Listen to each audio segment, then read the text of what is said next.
তাআলাকে আমরা কিভাবে ভালোবাসবো, কোন পদ্ধতিতে আল্লাহ রাব্বুল আলামিনকে ভালোবাসবো, এটা যদি আল্লাহ তাআলা আমাদেরকে জানিয়ে দেন, তাহলে এর চেয়ে উত্তম আর কোনো কিছু হতে পারে? জোরে বলেন, হতে পারে?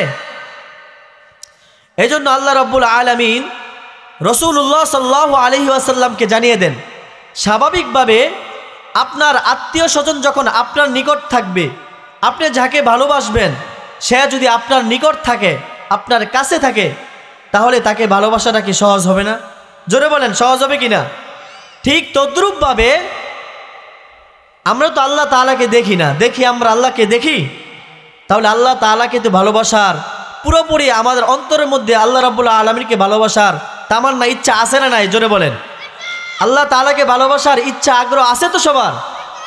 তাহলে আল্লাহ তাআলাকে কিভাবে ভালোবাসবো? আমার অন্তরের মধ্যে আল্লাহ রাব্বুল আলামিনের ভালোবাসা বেকরার হয়ে গেছে, ভালোবাসায় বেকুল হয়ে গেছে অন্তরটা, কিন্তু আল্লাহ তাআলাকে কিভাবে ভালোবাসবো? আল্লাহ রাব্বুল আলামিন পয়গম্বর আলাইহিস সালাতু ওয়াস সালামকে জানিয়ে দেন পবিত্র কালামুল্লাহ শরীফের মাধ্যমে। আল্লাহ রাব্বুল আলামিন বলেন, হ্যাঁ পয়গম্বর, আপনি আপনার উম্মতকে জানিয়ে দেন যে কিভাবে আমি আল্লাহকে ভালোবাসবে।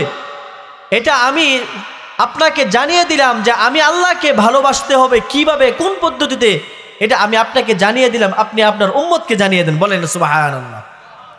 তাহলে আল্লাহ রাব্বুল আলামিনকে ভালোবাসার পদ্ধতি যদি আল্লাহ আমাদেরকে জানিয়ে দেন, তাহলে এর চেয়ে উত্তম আর কিছু হতে পারে? জোরে বলেন, হতে পারে? আপনি যদি আপনার প্রিয়জনকে বলেন যে আমি এই কাজটা করলে পছন্দ হয়, আমি এই জিনিসটা তুমি যদি করো তাহলে আমি খুব খুশি হব, এই জিনিসটা আপনার প্রিয় মানুষটা যদি আপনাকে বলে, তাহলে ওই জিনিসটা করতে আপনার জন্য সহজ হবে না? তাহলে আল্লাহ রাব্বুল আলামিন আমাদেরকে ভালোবাসার পদ্ধতি যদি আল্লাহ আমাদেরকে জানিয়ে দেন, তাহলে এর চেয়ে উত্তম আর কোনো পদ্ধতি হতে পারে? জোরে বলেন। তাহলে আল্লাহ তাআলাকে ভালোবাসতে হবে কার পদ্ধতিতে? নবীজির পদ্ধতিতে ভালোবাসতে হবে।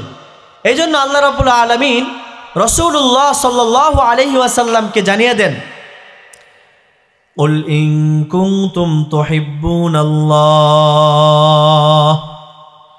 কুল ইন কুনতুম তুহিব্বুনাল্লাহ ফাত্তাবিউনি ইউহিব্বুকুমুল্লাহ। হ্যাঁ আমার প্রিয় নবী, আপনি আপনার উম্মতকে জানিয়ে দেন, ইন কুনতুম তুহিব্বুনাল্লাহ, যদি তোমরা আমি আল্লাহকে ভালোবাসতে চাও, ফাত্তাবিউনি, তাহলে তোমরা আমি নবীকে অনুসরণ করো। তাহলে ভালোবাসবো আল্লাহ তাআলাকে, অনুসরণ করব কার? জোরে বলেন, নবীকে। অনুসরণ করতে হবে কার? আবার জোরে বলেন, নবীর অনুসরণ করতে হবে। যদি আল্লাহ তাআলাকে ভালোবাসতে চাই, তাহলে নবীর অনুসরণ যদি আমরা করি, তাহলে আল্লাহ রাব্বুল আলামিন বলেন, আমি আল্লাহ তোমাদের জন্য 2টা পুরস্কার দিব। কয়টা পুরস্কার? আরো জোরে বলেন, কয়টা পুরস্কার? 2টা পুরস্কার দান করবে যদি আল্লাহ রাব্বুল আলামিনকে আমরা ভালোবাসতে পারি। আল্লাহ রাব্বুল আলামিন বলেন, ইউহিব্বুকুমুল্লাহ, যদি আমি আল্লাহকে ভালোবাসো এবং নবীর অনুসরণ করতে পারো, তাহলে আমি আল্লাহ তোমাদের সবাইকে ভালোবাসবো। বলেন সুবহানাল্লাহ। 1 নাম্বার পুরস্কার হলো আল্লাহ আমাদেরকে ভালোবাসবেন। ওয়ায়াগফির লাকুম যুনুবাকুম, আল্লাহ রাব্বুল আলামিন আমাদের গুনাহগুলো একবারে মোচন করিয়া দিবেন, আমাদের গুনাহগুলো আল্লাহ মাফ করিয়া দিবেন। বলে সুবহানাল্লাহ। আরো জোরে বলেন সুবহানাল্লাহ। তাহলে আল্লাহ রাব্বুল আলামিনকে আমরা ভালোবাসবো কার পদ্ধতিতে? জোরে বলেন। নবী সাল্লাল্লাহু আলাইহি ওয়াসাল্লাম অন্য একটি হাদিসের মধ্যে বলেন, হ্যাঁ আমার প্রিয় উম্মতেরা, যদি তোমরা আমি নবীকে ভালোবাসো, তাহলে আল্লাহ রাব্বুল আলামিনও তোমাদেরকে ভালোবাসবে। নবীও আমাদেরকে জানিয়ে দেন, হ্যাঁ আমার প্রিয় উম্মতেরা, তোমরা যদি আমি নবীকে মহব্বত করো, তাহলে তোমরা আমি নবীকে মহব্বত করার কারণে আমি নবীর সাথে তোমরা জান্নাতে যেতে পারবে।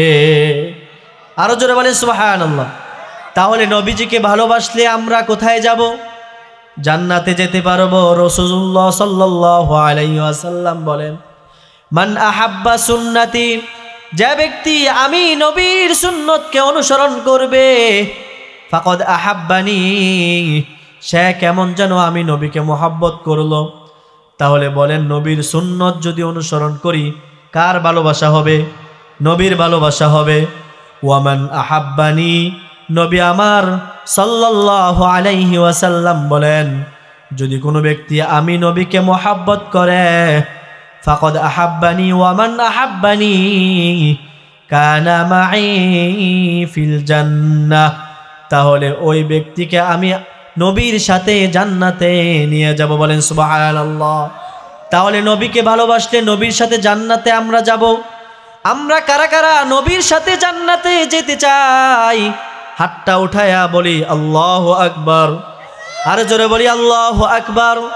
ওগো আল্লাহ, আমরা সবাই আপনার প্রিয়ারা নবী মুহাম্মাদুর রাসূলুল্লাহ সাল্লাল্লাহু আলাইহি ওয়াসাল্লামের সাথে জান্নাতে যেতে চাই। তাহলে জান্নাতে যেতে চাই, নবীর সুন্নতকে মহব্বত করতে হবে। নবীর সুন্নতকে যদি মহব্বত না করি, তাহলে কখনো নবীজির সুপারিশ পাওয়া যাবে না। জোরে বলেন তো দেখি, নবীজির সুন্নত যদি আমরা না মানি, তাহলে কাল হাসরের ময়দানে নবীর সুপারিশ পাওয়া যাবে? আরো জোরে বলে, সুপারিশ পাওয়া যাবে? আজকের দুনিয়াতে যারাই আশিকে রাসূল দাবি করে যে আমি নবীজিকে ভালোবাসি, তাদের মধ্যে নবীজির সুন্নত না থাকে। আমি নিজেই ঠিক নবীজির আশিকে রাসূল দাবি করলাম যে নবীজিকে আমরা অনেক বেশি ভালোবাসি, কিন্তু আমার মধ্যে নবীর সুন্নত নাই। এখন বলেন তো, যে আশিকে রাসূল দাবি করে কিন্তু তার মধ্যে নবীর সুন্নত নাই, সে কি আশিকে রাসূল নাকি আশিকে রাসূলের দাবিকারী বাটপার? কথা বলেন ঠিক কিনা? তাহলে নবীজির আশিক, আমি আশিকে রাসূল দাবি করার অর্থই হলো আমি নবীজির প্রত্যেকটা সুন্নতকে মহব্বত করব, ঠিক কিনা বলেন? সাহাবায়ে কেরাম তারা দেখিয়ে দিয়েছেন কেমন করে নবীজিকে ভালোবাসতে হবে। তাদের এরকম ঘটনা আছে, তারা নবীজিকে অনেক বেশি ভালোবাসছিলেন। নবীজির এক সাহাবী হযরত হুযাইফা ইবনে ইয়ামান রাদিয়াল্লাহু তাআলা আনহু, পারস্যের সম্রাট, পারস্যের বাদশাহ তাকে দাওয়াত করে রাজদরবারে নিয়ে যান। হযরত হুযাইফা রাদিয়াল্লাহু তাআলা আনহুর সামনে খানা পরিবেশন করার জন্য খানাকে সামনে আনা হয়েছে। তিনি খানা খাবেন, এমত অবস্থায় তার প্লেট থেকে এক লোকমা খানা নিচে পড়ে যায়। এক লোকমা খানা নিচে পড়ে যাওয়ার সাথে সাথে তিনি নবীজির ওই হাদিসের কথা মনে হয়ে যায়। নবী সাল্লাল্লাহু আলাইহি ওয়াসাল্লাম বলেন, আমার সুন্নত হলো যদি কোনো খানা, কোনো লোকমা যদি জমিনে পড়ে যায়, ওই লোকমাটা উঠাইয়া খাওয়া সুন্নত। জোরে বলেন, নবীজির যেই সুন্নত, যে খানা যদি জমিনে পড়ে যায়, নিচে পড়ে যায়, ওইটাকে উঠাইয়া খাওয়া কি বলেন? সুন্নত। নবীজির এই হাদিসটা, এই সুন্নতটা তার মনে পড়ে গেল। সে তৎক্ষণাৎ পড়ে যাওয়া লোকমাটা উঠাইয়া খাইতে লাগলেন। হুযাইফা রাদিয়াল্লাহু তাআলা আনহুর পাশের একজন লোক তাকে এইভাবে কনুই দিয়া ধাক্কা দিয়ে বললেন, হ্যাঁ হুযাইফা, তুমি কি জানো তুমি কার দরবারের মধ্যে এসে এইভাবে ছোটলোকি করতেছ? তুমি কেন খাবারের টুকটা, খাবারের লোকমাটা, পড়ে যাওয়া খাবারের লোকমাটা তুমি কেন উঠাইয়া খাইতেছ? এটা তো একটা সুপার পাওয়ার কিসরার একটা দরবার। এখানে খাবার পড়ে গেলে ওই খাবারটা উঠাইয়া খাইতে হয় না। এটা নবীজির সুন্নত হলেও এটার একটা সামাজিকতা আছে, এটা রাজবর্গ। এখানে পড়ে যাওয়া খাবারটা যদি তুমি উঠাইয়া খাও, তাহলে সবাই তোমাকে অপমান করবে। তাহলে এখন বলেন তো, যে নবীজির সুন্নত সাহাবায়ে কেরামের কাছে বড় ছিল নাকি রাজদরবারের প্রধান মেহমান তাদের সম্মান বড় ছিল? বলেন, নবীজির সুন্নত। তো নবীজির সুন্নত তারা আদায় করেছেন, পুরা করেছেন কিভাবে? রাজদরবারের মধ্যে এক লোক বললেন, তুমি যে পড়ে যাওয়া খাবারটা উঠায় খাইতেছ, রাজদরবারের মান সম্মান হানি হয়ে যাবে। তাহলে দেখেন সাহাবায়ে কেরামের মধ্যে নবীজির সুন্নতের কেমন মোহাব্বত ছিল। তিনি তৎক্ষণাৎ জবাব দিলেন, আতাতরুকু সুন্নাতা রাসূলিল্লাহি সাল্লাল্লাহু আলাইহি ওয়াসাল্লাম, লিহাউলাইল হুমাকা, এই পাগল ছাগলেরা, আমি কি এই নির্বোধ লোকদের কারণে, আমি কি এই সমস্ত নির্বোধ লোকদের কারণে নবীজির সুন্নত ছেড়ে দিব?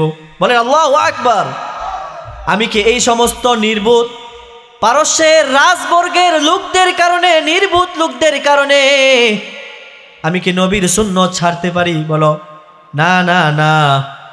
যতই যদি দুনিয়ার যতই বড় প্রেসিডেন্ট এখানে থাকুক না কেন, আমার নবীজির সুন্নতের চাইতে এই রাজদরবারের পরিষদবর্গ বড় না। বলেন সুবহানাল্লাহ।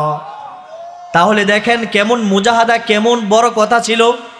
একটা রাজদরবারের মধ্যে যেই ব্যক্তি এই কথা বলতে পারে যে আমার নবীজির সুন্নত সবচেয়ে বেশি বড়, দুনিয়ার সব কিছু একদিকে, আমার নবীজির সুন্নত একদিকে, তাহলে তাদের মধ্যে এরকম মহব্বত ছিল যার কারণে নবী সাল্লাল্লাহু আলাইহি ওয়াসাল্লামের ঘোষণা অনুযায়ী সাহাবায়ে কেরামের সমস্ত গুনাহগুলোকে আল্লাহ রাব্বুল আলামিন ক্ষমা করে দিয়েছে। তাহলে সাহাবায়ে কেরামের মর্যাদা এত বেশি কেন? হযরতে আব্দুল্লাহ ইবনে মুবারক রাহমাতুল্লাহি আলাইহি ওনাকে এক বুজুর্গ জিজ্ঞাসা করলেন যে হযরত, সাহাবায়ের মর্যাদা বেশি নাকি একজন তাবিঈর মর্যাদা বেশি? যে হযরত হযরতে মুআবিয়া রাদিয়াল্লাহু তাআলা আনহুর মর্যাদা বেশি নাকি হযরত আব্দুল্লাহ ইবনে মুবারক রাহমাতুল্লাহি আলাইহির মর্যাদা বেশি? তখন হযরতে আব্দুল্লাহ ইবনে মুবারক রাহমাতুল্লাহি আলাইহি তিনি তৎক্ষণাৎ জবাব দিলেন যে একজন সাহাবী রাসূলুল্লাহ সাল্লাল্লাহু আলাইহি ওয়াসাল্লামের সাথে যাওয়ার প্রকালে ওই সাহাবীর নাকের মধ্যে যেই ধুলা লেগেছে, ওই ধুলার সমপরিমাণও একজন তাবেঈর 1000 বছর নফল ইবাদতের চাইতে ওই সাহাবীর ধুলাবালির মর্যাদা আল্লাহর কাছে বেশি পছন্দ। আর জোরে বলে সুবহানাল্লাহ।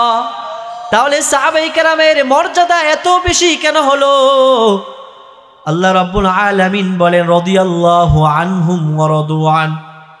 আল্লাহ রাব্বুল আলামিন বলেন আমি আমার নবীর সমস্ত সাহাবায়ে কেরামের প্রতি আমি সন্তুষ্ট হয়ে গেছি। জোরে বলবেন না সুবহানাল্লাহ। তো সাহাবায়ে কেরামের প্রতি কে খুশি হয়েছেন? আল্লাহ রাব্বুল আলামিন সমস্ত সাহাবায়ে কেরামের প্রতি সন্তুষ্ট হয়ে গিয়েছেন। কেন সন্তুষ্ট হয়েছেন?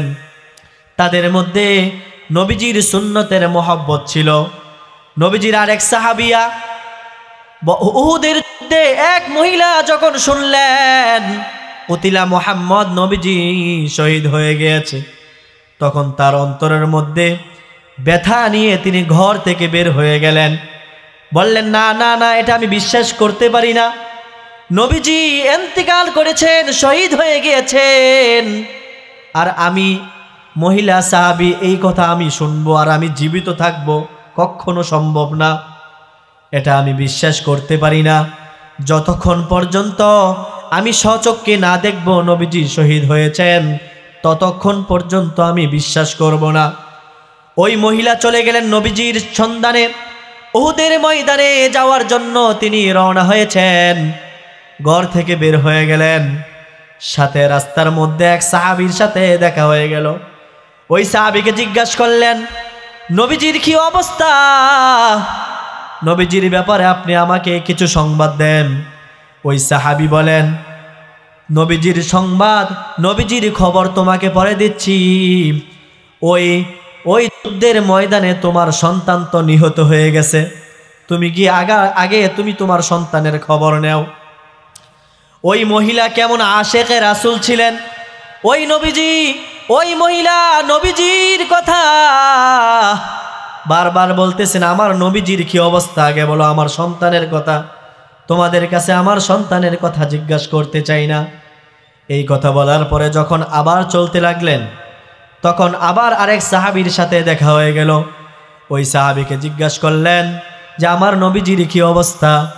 ওই সাহাবী বললেন তুমি নবীজির কথা পরে জিজ্ঞাসা করো, আগে গিয়ে দেখো উহুদের ময়দানে তোমার স্বামী নিহত হয়ে গিয়েছেন, শহীদ হয়ে গিয়েছেন, তুমি তোমার স্বামীর খবর আগে গিয়ে নাও। ওই কথা শোনার সাথে সাথে মহিলা বললেন, মহিলার কানের মধ্যে এই ধরনের কর্ণপাত করে নাই, মহিলার মধ্যে কোনো প্রতিক্রিয়া নাই। মহিলার সন্তান নিহত হয়ে গিয়েছে, এই সংবাদ তার কানের মধ্যে আসছে, কোনো প্রতিক্রিয়া নাই। মহিলার সন্তান নিহত হয়ে গিয়েছেন, ওই সংবাদও তার কানের মধ্যে কোনো প্রতিক্রিয়া সৃষ্টি করে নাই।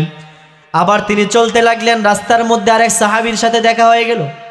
ওই সাহাবীকে জিজ্ঞাসা করলেন, হ্যাঁ আমার প্রিয় সাহাবী, নবীজি কোথায় আছে?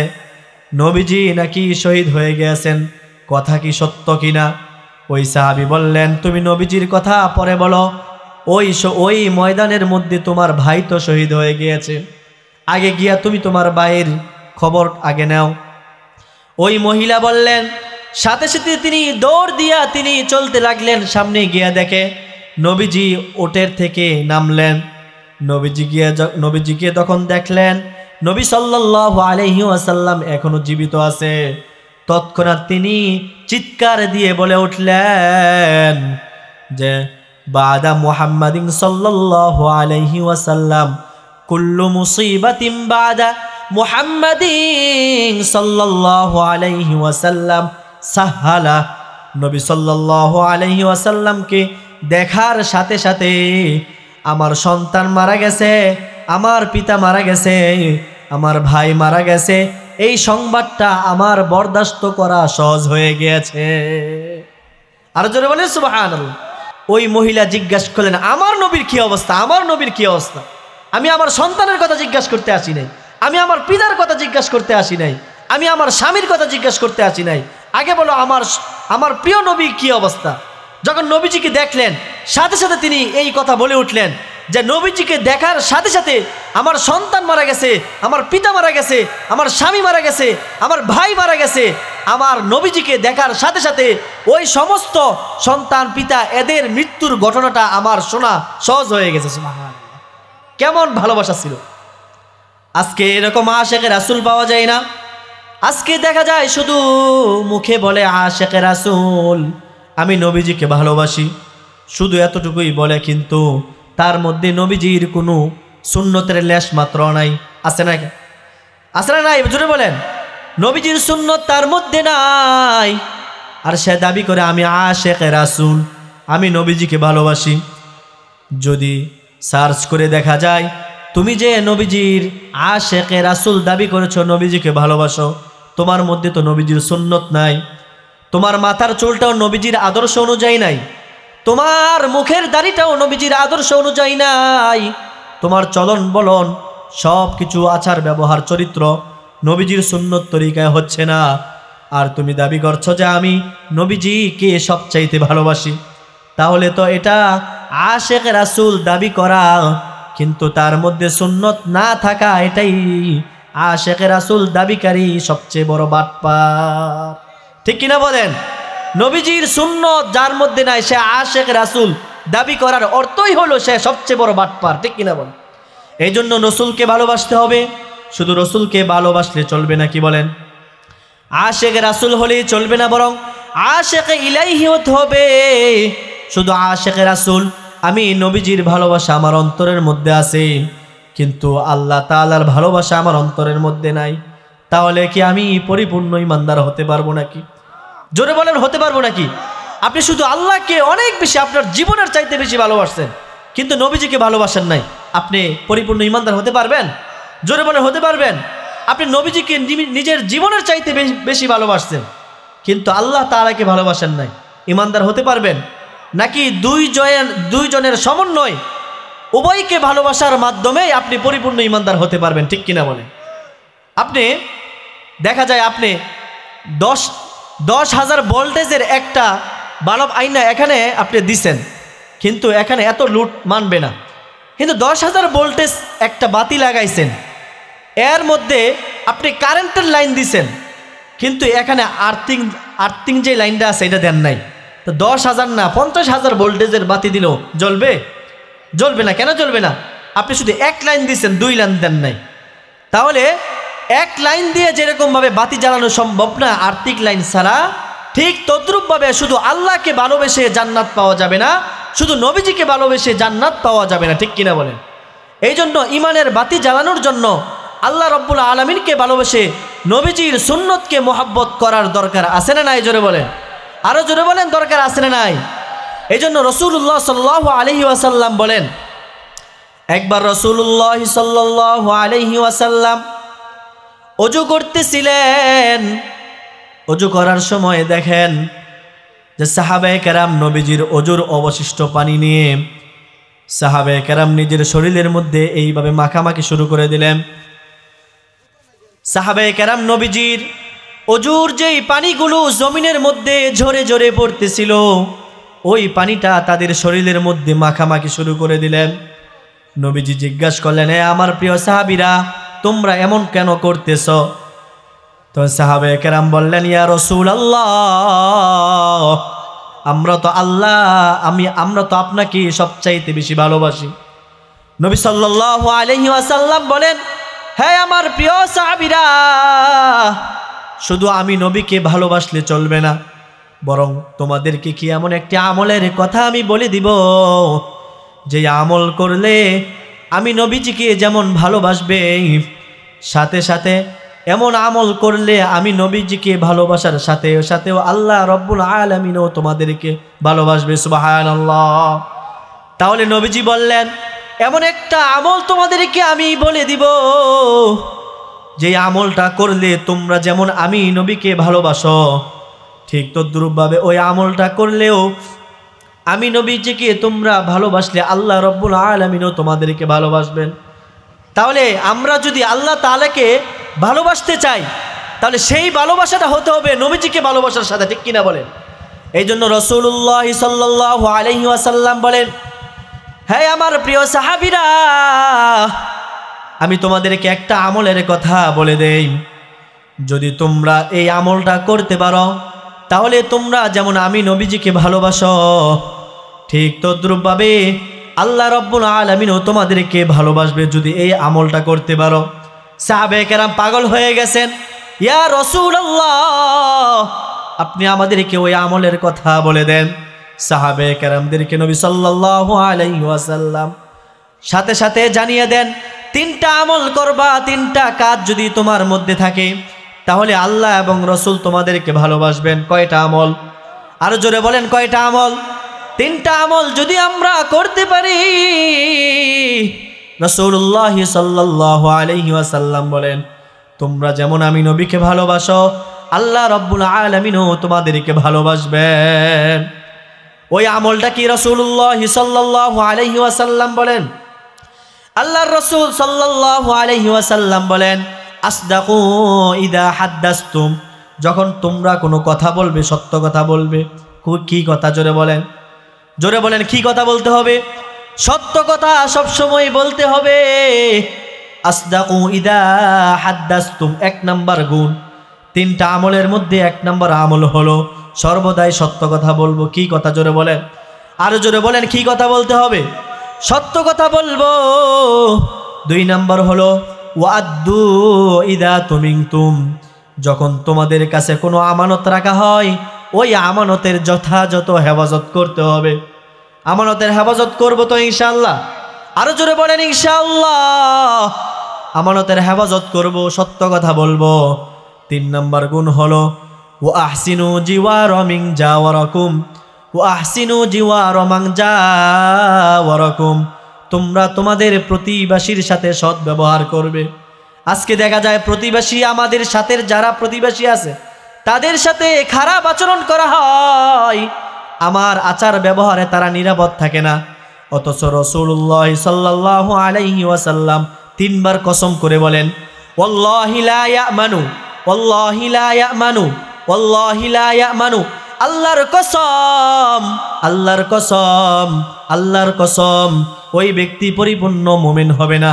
কোন ব্যক্তি?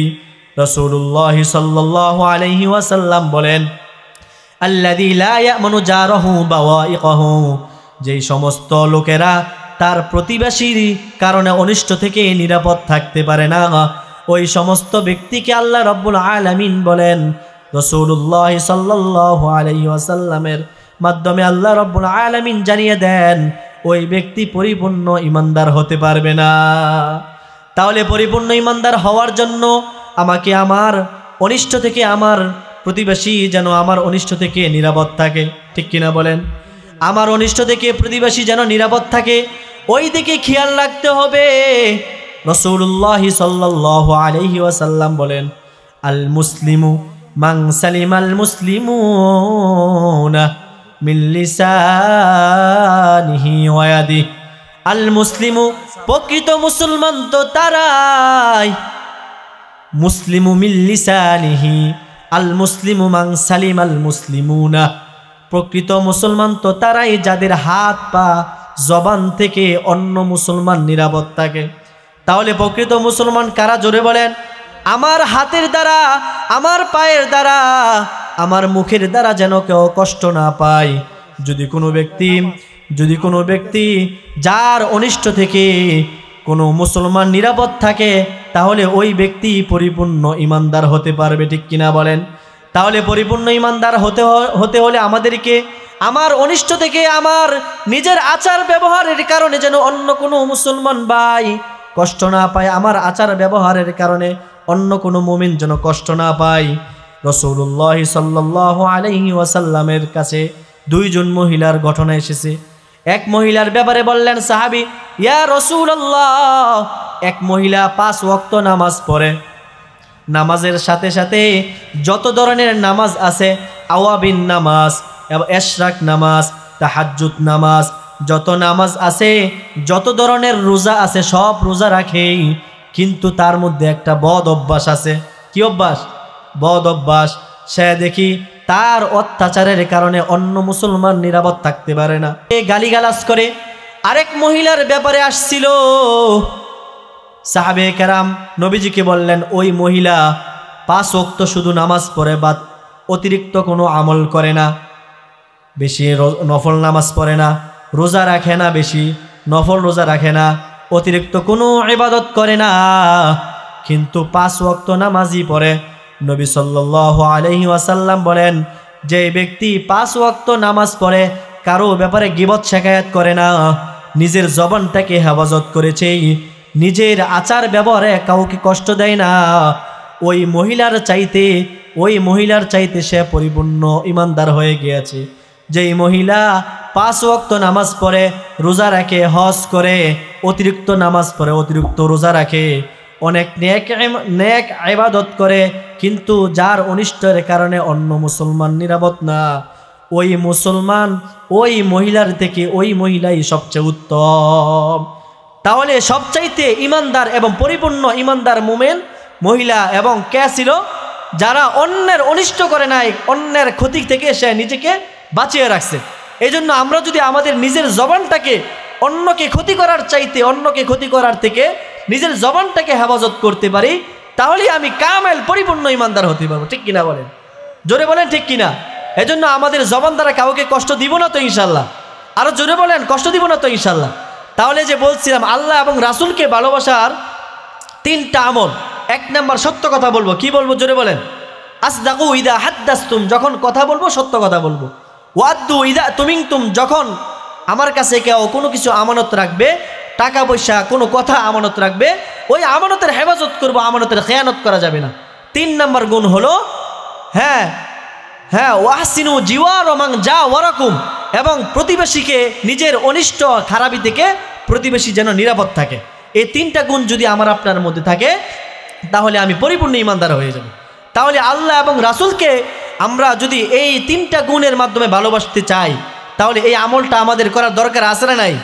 আরো জোরে বলেন, দরকার আছে না নাই? সর্বশেষ কথা হলো, আজকে আমরা শুধু আশিকে রাসূল দাবি করি, আশিকে ইলাহি হতে হবে। আল্লাহর রাসূলকে যেমন ভালোবাসা দরকার, এমন আল্লাহকেও ভালোবাসতে হবে। আমি আশিকে রাসূল দাবি করলাম, আমি আল্লাহকে ভালোবাসি এটা দাবি করলাম, নবীকে ভালোবাসি এটা দাবি করলাম, কিন্তু আমার মধ্যে নবীজির সুন্নত নাই, আল্লাহর মহব্বত নাই, তাহলে কি এটা আশিকে রাসূল, আল্লাহর মহব্বত হলো? আজকে দেখা যায় আমাদের কিছুদিন পূর্বে আমাদের মধ্যে যেই ঘটনাটা ঘটেছে, এই ঘটনাটা আমরা সবাই সচেতন আছি, আমরা জানি। এই বাউল সরকার, এই বাউল গানের যে আবুল সরকার যে আল্লাহর বিরুদ্ধে কটূক্তি করেছে, আমাদের ভিতরে যদি ঈমান নামক দৌলত থাকে, আমাদের ভিতরে যদি সামান্য পরিমাণ জাররা পরিমাণ ঈমান যদি আমাদের মধ্যে থাকে, তাহলে তার বিরুদ্ধে আমরা অবশ্যই প্রতিবাদ করব তো ইনশাআল্লাহ। আরো জোরে বলেন ইনশাআল্লাহ। যারাই আল্লাহ এবং রাসূলের বিরুদ্ধে দুশমনী করবে, আল্লাহ এবং রাসূলের বিরুদ্ধে এই জমিনের মধ্যে কটূক্তি করবে, এই জমিনের মধ্যে তাদেরকে কখনো আমরা এই জমিনের মধ্যে থাকতে দিব না, ঠিক কিনা বলেন? আরো জোরে বলেন ঠিক কিনা? আমরা যদি আমাদের জবান দ্বারাও যদি তাদের প্রতিবাদ করতে না পারি, তাহলে আমাদের ইমানের লেশমাত্র থাকবে না। আল্লাহ রাসূলের বিরুদ্ধিতা করবে আর আমরা চুপ করে বসে থাকবো, আমরা ইমানদার?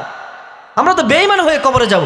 এই জন্য যখনই কোনো আল্লাহ এবং রাসূলের দুশমন মাথা চারা দিয়ে উঠবে, তাদের বিরুদ্ধে নেওয়ার জন্য, তাদের বিরুদ্ধে বিরুদ্ধে অবস্থান নেওয়ার জন্য আমরা কারা কারা রাজি আছি ইনশাআল্লাহ?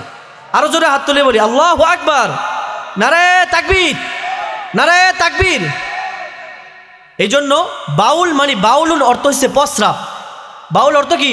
এই যে বাউল গান যারাই করে এরা হচ্ছে প্রস্রাব। নবীজি বলেন ইস্তাংজাহু আনিল বাউলি ফাইন্নাহু আম্মাত আযাবাল কবরি। রাসূল সাল্লাল্লাহু আলাইহি ওয়াসাল্লাম বলেন তোমরা এই নাপাকি প্রস্রাবের চিড়া থেকে বেঁচে থাকো।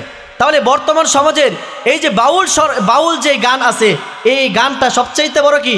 নাপাক। এই গান থেকে আমরা সবাই নিজেকে পরহেজ করবো তো ইনশাআল্লাহ।